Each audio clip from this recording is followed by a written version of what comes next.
भारत के प्रधानमंत्री जापान गए 2 दिन के लिए, 29 और 30 अगस्त के लिए। 31 अगस्त और 1 सितंबर को एससीओ की बैठक है चीन में, और उसके पहले वो जापान गए 2 दिन के लिए। और ये जापान जो गए हैं ऐसे ही नहीं चले गए, एक खास बैठक है जिसको कहा गया है 15वीं भारत जापान वार्षिक समिट।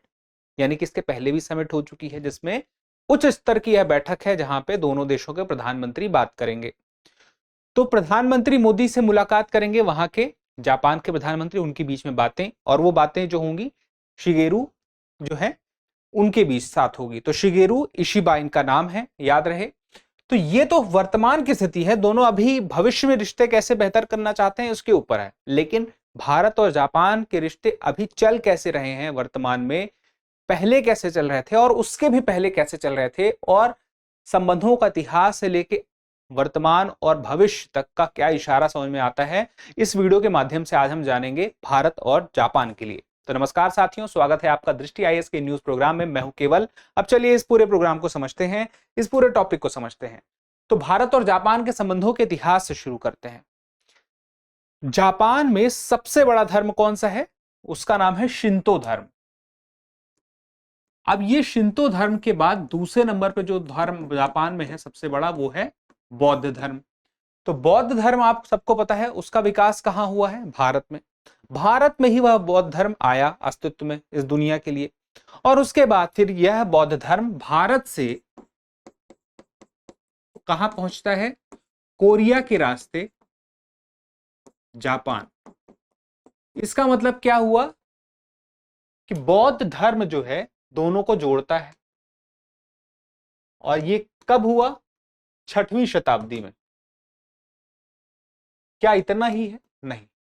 फिर उसके बाद 736 ईस्वी में मदुरई से एक 736 ईस्वी में भारत के मदुरई से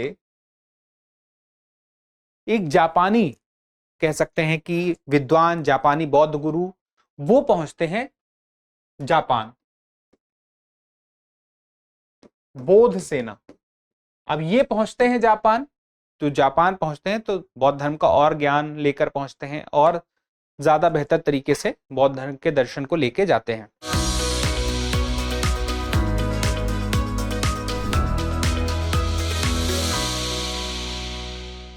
उसके बाद चीजें धर्म के स्तर पर हमें जुड़ी हुई दिखाई देती हैं। आज भी अगर हम देखें तो भारत के और जापान के परंपराओं में, संस्कृतियों में बड़ी समानताएं हैं। उदाहरण के लिए जैसे भारत में हम देखें तो ज्ञान की देवी हैं, लक्ष्मी की देवी हैं, सेम वैसे ही जापान में है। जैसे भारत में परंपरा रही है हमेशा से, लंबे समय से, कि खाना खाने के पहले उस खाने का एक सम्मान होता है, उसके लिए एक विशेष प्रार्थना देखने को मिलती है। कई भारतीय परिवारों में ऐसा होता है, और सेम वैसे वहां भी होता है। जैसे यहाँ पे मंदिर के बाहर जूते उतार कर प्रवेश करने जाते हैं, वहां भी जाते हैं। बहुत सारी चीजें हैं जो मैच करती हैं। तो वो चीजें ना सिर्फ बौद्ध धर्म बल्कि और भी सांस्कृतिक रूप से मैच करती है, देवी देवताओं के मामले में भी मैच करता हुआ दिखाई देता है। चलिए, ये तो इतिहास की बात है, लेकिन अभी हम थोड़ा 20वीं शताब्दी में आके देखें तो 20वीं शताब्दी में एक समय ऐसा था जब जापान दक्षिण पूर्व एशिया की तरफ अपनी बढ़त बना रहा था, द्वितीय विश्व युद्ध के दौरान। तो द्वितीय विश्व युद्ध में क्या होता है, इस दौरान जापान जीतते जीतते सिंगापुर तक पहुंच जाता है। अब जापान सिंगापुर तक पहुंच चुका था, और यह समझ में आने लगा था कि जहां जहां ये ब्रिटिश हैं, जहां जहां ये अंग्रेज हैं, जापान वहां वहां जा रहा है। सिंगापुर से ये खतरा बनने लगा कि अब जापान भारत में आ जाएगा, यहां भी अंग्रेज हैं, यहां भी लड़ाई होगी।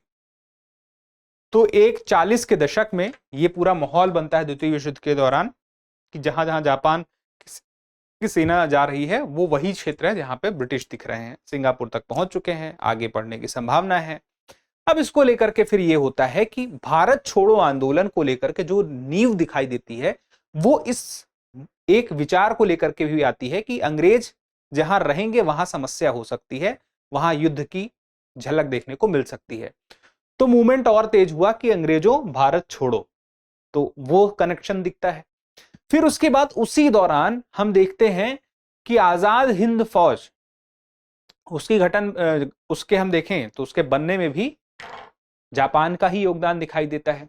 तो उस जापान में आजाद हिंद फौज के निर्माण के लिए हम देखें तो सबसे पहले स्थापना शुरुआत 1942 में मोहन सिंह करते हैं, कैप्टन मोहन सिंह। फिर उसके बाद हम क्या देखते हैं, फिर 43 में रास बिहारी बोस, और उसके बाद कमान संभालते हैं सुभाष चंद्र बोस, और उसके बाद चीजें आगे बढ़ती हैं। लेकिन हम देखते हैं कि भारत को लेकर के एक जो क्षमता देने के लिए, जो आत्मविश्वास देने के लिए साथ कोई देता है तो वो जापान दिखाई देता है। इस मामले में जो आजाद हिंद फौज का निर्माण होता हुआ दिखाई दिया। चलिए, तो ये तो हो गया खैर विश्व युद्ध के दौरान की बात। फिर 1945 में क्या होता है, जापान ही एक ऐसा देश था जिसमें हमने देखा कि उसने 2 परमाणु हमले झेले, और आज भी दुनिया का एकमात्र देश वही है जिसने 2 परमाणु हमले झेले हैं, और किसी देश ने कभी झेला ही नहीं है अभी तक। तो हिरोशिमा और नागासाकी होता है, वो जापान जो बेहतर तरीके से आगे बढ़ रहा था, विकसित होने की तरफ बढ़ रहा था, एक बहुत बड़ा स्टॉप लगता है। अब चूंकि अमेरिका ने हमला किया था तो दुनिया के कई देश ऐसे थे जो उससे संबंध बनाने से लेकर अपनी दूरी बना लेते हैं कि अमेरिका ने हमला किया है। और वही समय होता है 1949 का। उस 1949 में भारत और भारत के प्रधानमंत्री पंडित जवाहरलाल नेहरू एक सद्भावना के रूप में क्या करते हैं, जापान के टोक्यो के चिड़ियाघर में एक हाथी भेजते हैं। हाथी का नाम क्या होता है, इंदिरा। अब ये हाथी जब जाता है तो एक प्रतीक होता है कि आपके लिए कोई कुछ अगर थोड़ा सा भी आपको कोई उपहार दे दे और बदले में आपसे उस वक्त कुछ मांग भी ना रहा, अच्छा तो लगेगा, उपहार अच्छा ही लगता है। तो एक प्रकार का ये प्रतीक था कि चलो इतना बड़ा देश है, एक लोकतांत्रिक देश है जो भारत की तरफ बढ़ रहा है। हालांकि उस वक्त तक हमारा संविधान लागू नहीं हुआ था, लेकिन आजाद तो हो गया था, हम लोकतंत्र की तरफ ही तो बढ़ रहे थे, अपना संविधान बना ही रहे थे। तो अब ये बात आती है कि 2 बड़े देश थे, मतलब बड़े देश एक तरह से देखा जाए तो आज भी जापान तो दुनिया की 5 बड़ी अर्थव्यवस्थाओं में से एक है, भारत भी दुनिया की 5 बड़ी अर्थव्यवस्थाओं में से एक है। दोनों लोकतांत्रिक देश हैं और दोनों एशियाई देश हैं। तो इन दोनों के संबंधों को लेकर के और इनके सांस्कृतिक जो हम देखते हैं, जुड़ाव देखते हैं, वो बड़ा स्ट्रांग है। तो वो दिखता भी है, आज भी रिश्तों में दिखाई देता है, एक भरोसा भी झलकता है। अब यही 1949 के बाद देखिए, अभी भी ऐसा नहीं था कि संबंध कोई ज्यादा हो गए थे, बहुत बढ़ गए थे। अभी तो ये था कि भारत की तरफ से एक पहल हुई। अब 1951 आता है। देखिए 1951 बड़ा महत्वपूर्ण है, जब पहली बार एशियाई खेल हो रहे थे भारत में, एशियाई खेल हो रहे हैं, ठीक है। अब इन एशियाई खेलों में वही था कि अभी द्वितीय विश्व युद्ध के बाद से जापान पूरी दुनिया से काफी अलग चल रहा था, लेकिन एशियाई खेलों में भारत बुलाता है उसको, फिर दिल्ली आता है जापान के खिलाड़ी। तो ये जो चीज थी ये संबंध को और बेहतर करती है। फिर उसके बाद 1952 आता है, और 1952 में क्या होता है, 1952 में दोनों देशों के बीच में, भारत और जापान के बीच में शांति समझौता होता है। अब ये शांति समझौता होता है तो इसका मतलब है एक प्रकार से ये राजनयिक संबंध की शुरुआत देखने को मिलती है। दोनों देशों में एक दूसरे देशों के राजनयिक मौजूद हैं। अब उसके बाद संबंध यानी कि ठीक चल रहे हैं। अब जो है समय आता है कि दोनों देशों के बीच एक दूसरे को सहयोग भी अब दिया जाए। तो वह जापान जो आज इतना हम देखते हैं ऑटोमोबाइल क्षेत्र में बढ़ा हुआ दिखाई देता है अपने ऑटोमोबाइल उद्योग को लेकर के, तो उसमें एक बड़ी वजह जो थी क्या थी, वो भारत का लौह अयस्क। तो भारत का लौह अयस्क भारत ने जापान को प्रोवाइड कराया।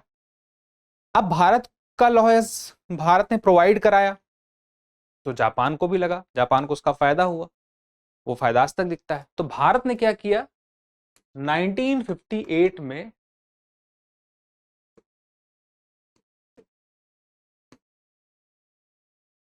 ओडीए, ओडीए का मतलब क्या है, official development assistant, official development assistant बन गया, असिस्टेंस, जापान ने ऑफिशियल डेवलपमेंट असिस्टेंस दी 1958 में। इसका मतलब यह है कि जापान ने येन में, वहां की मुद्रा क्या है, येन में रियायती दरों पर, अब रियायती दर का मतलब क्या है कि कम दर पर क्या दिया? मुद्रा उपलब्ध कराई, यानी कि धन उपलब्ध कराया। येन उपलब्ध कराया मतलब धन, कम ब्याज, कम ऋण पर या कम रेट पर। तो अब ऑफिशियल डेवलपमेंट असिस्टेंस का क्या मतलब है? इसका मतलब यह है कि देश के बुनियादी ढांचे के विकास के लिए, अब देश के विकास के लिए देश के बुनियादी ढांचे का विकास जरूरी है, और देश के बुनियादी ढांचे में सड़क हो गई, रेल हो गया, और कहीं कनेक्टिविटी के अलावा और बहुत सारी चीजें, तो उन सब में योगदान दे सके, नहर, पुल, बहुत सारी चीजें, तो उन सब के लिए योगदान देना। आज भी देखें तो आज भी ऑफिशियल डेवलपमेंट असिस्टेंस के रूप में जापान एक बड़ा देश है भारत के लिए। अगर हम देखें मुंबई अहमदाबाद बुलेट ट्रेन की बात करें तो किसके माध्यम से हो रहा है? दिल्ली मेट्रो में भी हम देखते हैं तो बहुत सारे दिल्ली मेट्रो के प्रोजेक्ट्स जो थे छोटे छोटे, उसमें जापान का बहुत सीधा सहयोग दिखाई देता है। बहुत सारे प्रोजेक्ट्स इसी प्रकार के और भी हैं। तो ये क्या है? बुनियादी ढांचे के विकास में काम कर रहा है, तो इसको हम बोलेंगे ऑफिशियल डेवलपमेंट असिस्टेंस के रूप में जापान सहयोग दे रहा था और अभी भी दे रहा है। चलिए ठीक है, अब तो चीजें ठीक चलती हुई दिखाई दे रही हैं, लेकिन ऐसा नहीं है, फिर चीजें रिश्ते बीच में गड़बड़ होते भी हैं, बीच में थोड़ी सी कड़वाहट सी देखने को मिलती है। लेकिन क्यों मिलती है? वो चुनौती क्या थी? क्या वो कूटनीतिक विकास फिर उसके बाद होता है? उसको समझते हैं। तो देखिए 1998 में भारत क्या करता है? परमाणु परीक्षण करता है। अब परमाणु परीक्षण करने के बाद, पोखरण के बाद, अब वो देश जिसने परमाणु हमला देखा है और एकमात्र वही देश है जिसने जाना है, महसूस किया है उससे क्या फर्क पड़ता है और क्या उसका असर होता है, उसका आगे तक क्या प्रभाव रहता है, अभी तक वो प्रभाव देखता है, तो उसने इस बात की खिलाफत की और इस वजह से जापान ने भी भारत पे प्रतिबंध लगा दिए। प्रतिबंध लगाने वाले देशों में कई देश थे जिसमें जापान भी था, और ये प्रतिबंध ज्यादा लंबे समय तक नहीं चले। 2 साल बाद फिर से वापस से रिश्ते सामान्य होने लगे, जब 2000 में ग्लोबल पार्टनरशिप दोनों देशों ने घोषणा कर दी कि हम एक दूसरे के लिए ग्लोबल पार्टनरशिप करेंगे, यानी कि एक दूसरे के बीच में संबंध बेहतर हो गए। और 2005 में ये और बढ़ गई। ये क्या हो गई? स्ट्रैटेजिक और ग्लोबल पार्टनरशिप। चलिए ठीक है, अब जापान के प्रधानमंत्री भारत आते हैं 2007 में और संसद में आके वो अपनी बात भी रखते हैं। संबंध और में मजबूत होते गए और 2014 आया तो स्ट्रेटेजिक से हो गए अब स्पेशल स्ट्रेटेजिक और ग्लोबल पार्टनरशिप। तो रिश्ते हम क्या देख रहे हैं? मजबूत दिखाई दे रहे हैं। फिर प्रधानमंत्री भारत में नरेंद्र मोदी तब तक बन चुके थे, दोनों की आपस में दोस्ती भी अच्छी खासी हो चुकी थी। और 2015 अगर हम देखें तो 2015 में जापान भारत विजन 2025 हमें देखने को मिलता है। भारत और जापान मिलकर विजन 2025 देखते हैं कि भविष्य में हम किन, जैसे कि हम देखें तो एक बड़ा क्षेत्र है ऑटोमोबाइल का जो जापान में फल फूल रहा है, और अब उसकी तरफ से भारत को फायदा हो रहा है। भारत में वही उद्योग स्थापित हो रहे हैं, निवेश आ रहा है, और जो उसको बाजार चाहिए था वो बाजार जापान को भारत में ही मिल रहा है। दुनिया के कई देशों में मिल रहा है, जापान में, जापान के लिए भारत में भी मिल रहा है। एक बड़ा बाजार तो है ही, और संबंध अच्छे हैं तो उस बाजार का फायदा भी मिल रहा है। तो कई सारे निवेश के आने से यहाँ के देश के लोगों में रोजगार की स्थिति भी बेहतर हुई है। यहाँ के लोगों के रोजगार के साथ साथ बुनियादी ढांचा भी बेहतर हुआ है। रक्षा को लेकर के भी एक दूसरे के बीच में अच्छा खासा एक सहयोग दिखाई देता है। आज की डेट में तो ऐसा दोनों के बीच में संबंध है कि इस प्रकार के संबंध में ऐसा हो चुका है कि जापान की सेना भारतीय मिलिट्री बेस का इस्तेमाल कर सकती है और भारत की सेना जापान की मिलिट्री बेस का इस्तेमाल कर सकती है। इस हद तक हमने एक दूसरे को सहयोग देने का एक दूसरे से वादा किया हुआ है।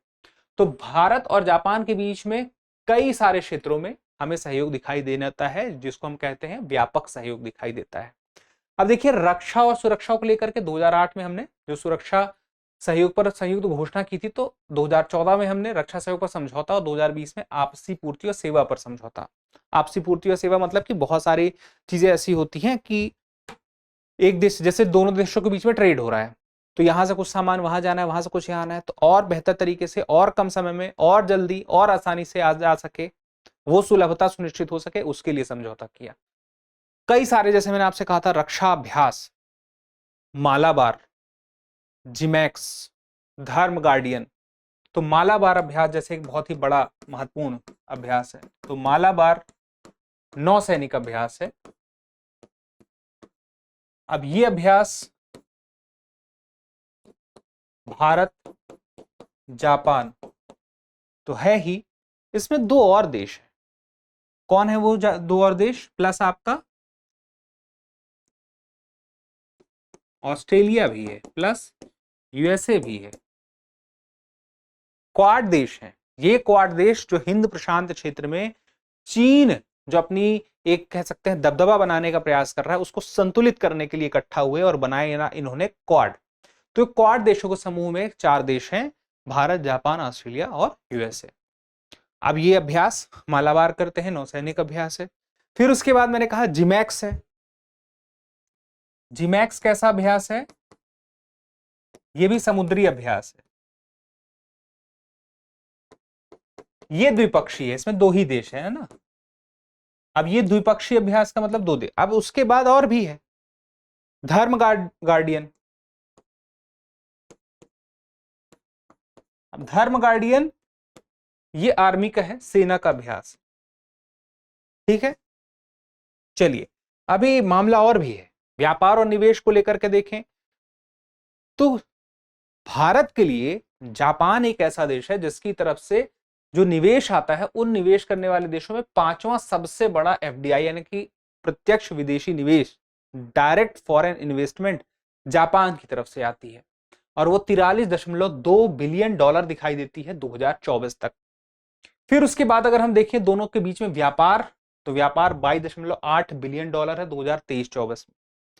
व्यापार भी बहुत बड़ा है और एफडीआई भी भारत को बहुत प्राप्त होती है। ऑफिशियल डेवलपमेंट असिस्टेंस के रूप में भी काम करता है। कम हम देखें तो रियायत दरों पर वह भारत को बहुत सारे प्रोजेक्ट के लिए धन भी देता है, तकनीकी सहायता भी देता है। मतलब सिर्फ ऐसा नहीं कि सिर्फ धन दे रहा है, ऑफिशियल डेवलपमेंट में वो बहुत सारी सहायता और भी देता है साथ साथ में।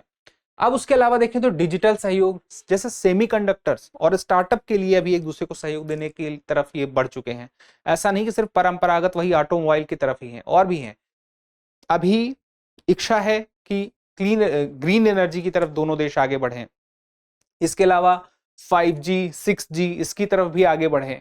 सेमीकंडक्टर की आवश्यकता आज के डेट में दुनिया में तो बहुत ज्यादा है ही, और उसकी आपूर्ति सुनिश्चित हो सके उसके लिए दोनों देश एक दूसरे में तकनीकी की साझेदारी कर सकें, जानकारी साझा कर सकें। तो सेमीकंडक्टर आपको पता है कि जितने भी इलेक्ट्रॉनिक डिवाइस होते हैं जहां पे वो आवश्यक आज के दिन में पड़ गया, चाहे आपका मोबाइल हो, लैपटॉप हो, कंप्यूटर हो, कुछ भी हो।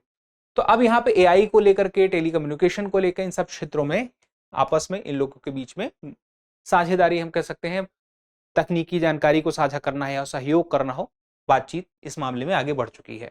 और 1400 से ज्यादा कंपनियां हैं, ज्यादा जो जापानी कंपनियां हैं जो भारत में हैं।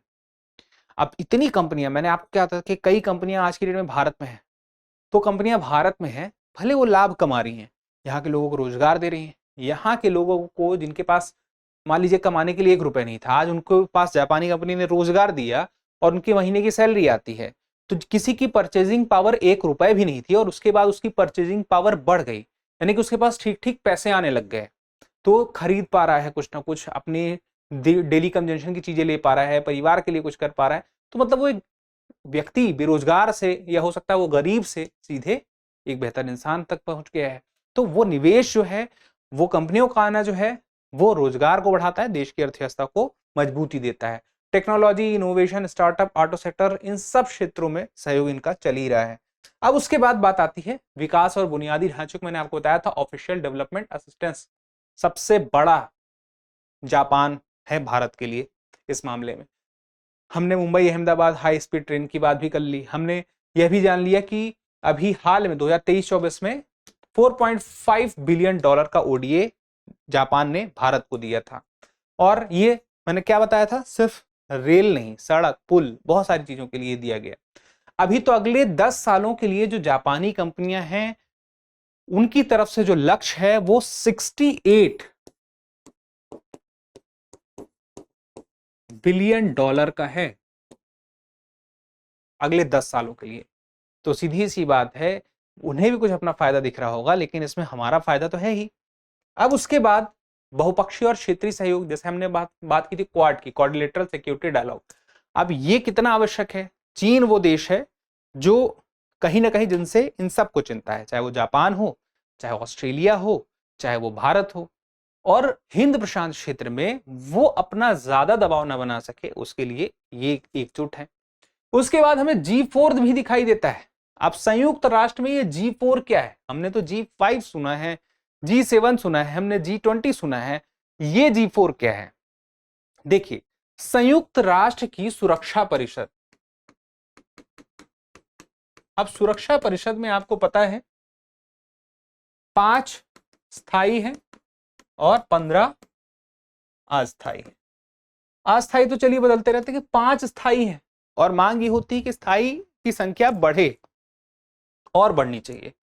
और इस मांग को लेकर के 4 देश एकजुट होते हैं जिनको हम कहते हैं G4। अब वो 4 देश कौन से हैं? तो वो 4 देशों में एक तरफ तो सबसे पहले हम ऊपर नाम किसका रखेंगे? सीधी सी बात है, मेरा भारत।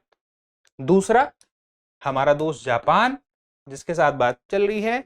उसके बाद तीसरा जो है जर्मनी, और उसके बाद एक और देश है, बताइए कौन सा है? गेस कर पा रहे हैं? ब्राजील। तो ये है आपके G4। और ये जो 5 स्थायी देश हैं ये कौन कौन से हैं? ये आपको पता होगा, ये यूएस है, यूके है, फ्रांस है, रूस है और चीन है। लेकिन इनका भी दावा है कि हमारा होना भी जरूरी है।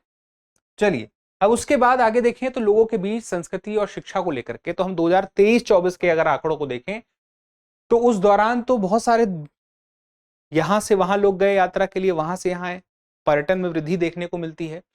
और वो वजह जो थी उसके पीछे की, टूरिज्म एक्सचेंज का वर्ष के रूप में इसे मनाया गया था। तो और ज्यादा प्रमोशन हुए और ज्यादा इस पर बातचीत हुई, चर्चा हुई, होर्डिंग्स लगे दुनिया भर में।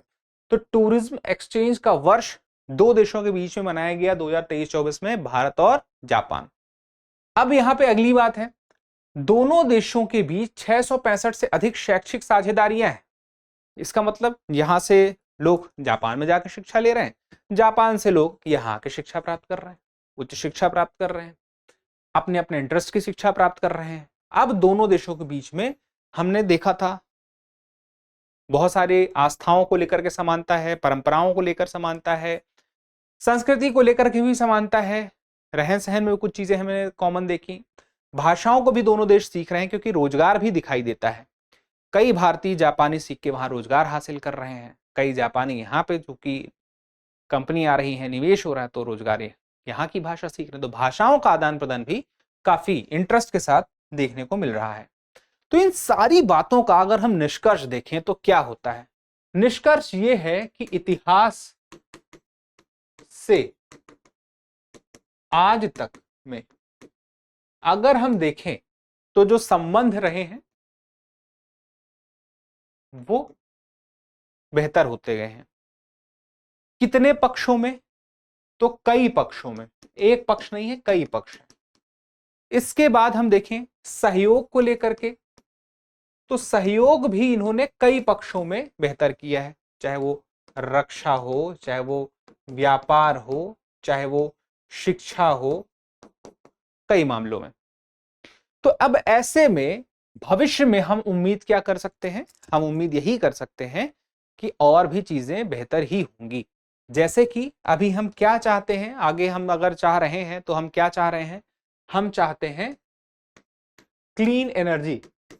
तो क्लीन एनर्जी को लेकर के आपस में सहयोग बने, तकनीकी जानकारी साझा करना हो, शोध साझा करना हो, सहयोग देना हो। क्योंकि अभी हम चाहते हैं कि हम ऐसी एनर्जी का इस्तेमाल ना सिर्फ भारत बल्कि पूरी दुनिया करें जो क्लीन एनर्जी हो, जीवाश्म ईंधन ना हो। उसके बाद हम चाहते हैं 5G और 6G 6G की तरफ हम जो बढ़ रहे हैं उसकी तरफ बढ़ने के लिए हमें जापान से सहयोग मिले। हम चाहते हैं सेमीकंडक्टर को लेकर के और बेहतर स्थिति हो, रक्षा के क्षेत्र में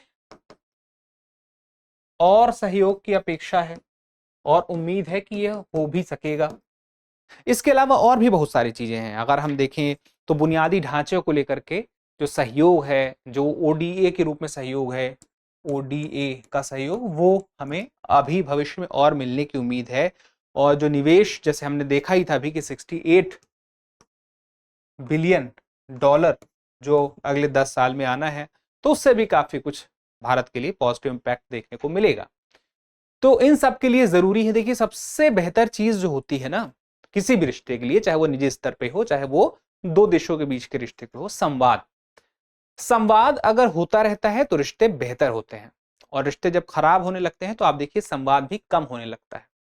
हो सकता है किसी वजह से संवाद कम हो रहा हो, तो वो संवाद फिर से होने लगे तो चीजें सामान्य हो जाती हैं। जैसे हमने परमाणु परीक्षण के बाद देखा था साल 2000 की स्थिति में दोनों देशों के बीच में स्थिति फिर ठीक हो गई थी कुछ साल में, तो संवाद की वजह से ही हुआ। तो वो बेहतर संवाद ही भविष्य में दोनों देश के रिश्तों के आधार को मजबूत करेगा। तो चलिए, ये सारी बातें थी, बातें बहुत हो गई हैं। अब हम एक छोटा सा सवाल देख लेते हैं। सवाल है, इस सवाल का जवाब जरूर दीजिएगा कि प्रधानमंत्री नरेंद्र मोदी की हालिया जापान यात्रा और भारत जापान संबंधों के बारे में निम्नलिखित कथनों में से कौन सा ऐसे सही है? पहला, प्रधानमंत्री नरेंद्र मोदी ने जापान के प्रधानमंत्री शिगेरू इशिबा से पहली द्विपक्षीय समिट में मुलाकात की। फिर दूसरा है, भारत और जापान के बीच 2023-24 में द्विपक्षीय व्यापार 22.8 बिलियन डॉलर तक पहुंचा दिया गया। फिर तीसरा है, भारत और जापान के बीच रक्षा सहयोग में प्रमुख समझौते 2008, 2014, 2020 में हुए हैं। फिर उसके बाद भारत और जापान के संबंध स्पेशल स्ट्रेटेजिक और ग्लोबल पार्टनरशिप के स्तर पर हैं। तो इसमें से कूट चुनिए और ये बताइए कि कौन सा या कौन से सही हैं। तो ए है केवल 1 और 2, बी है केवल 1, 2, 3, सी है केवल 2, 3, 4 और डी है सभी 1, 2, 3 और 4। तो एक बार सवाल को ध्यान से देख लीजिए और इस सवाल के जवाब देने का प्रयास जरूर कीजिए, क्योंकि जब आप जवाब देते हैं तो हमें और बेहतर करने की प्रेरणा मिलती है। अब अगर आपके मन में कोई सवाल है, आप कुछ जानना चाहते हैं, पूछना चाहते हैं अपनी तैयारी से रिलेटेड, आप चाहते हैं कि आपको एक सही गाइडेंस मिले, तो उसके लिए आप हमारे एक्सपर्ट से बात कर सकते हैं 8750187501 पर। तो चलिए, फिलहाल के लिए इतना ही, मिलते हैं अगले सेशन में, तब तक के लिए धन्यवाद। अब एग्जाम की तैयारी को और बेहतर करने के लिए हमारे चैनल को लाइक, शेयर और सब्सक्राइब करना ना भूलें।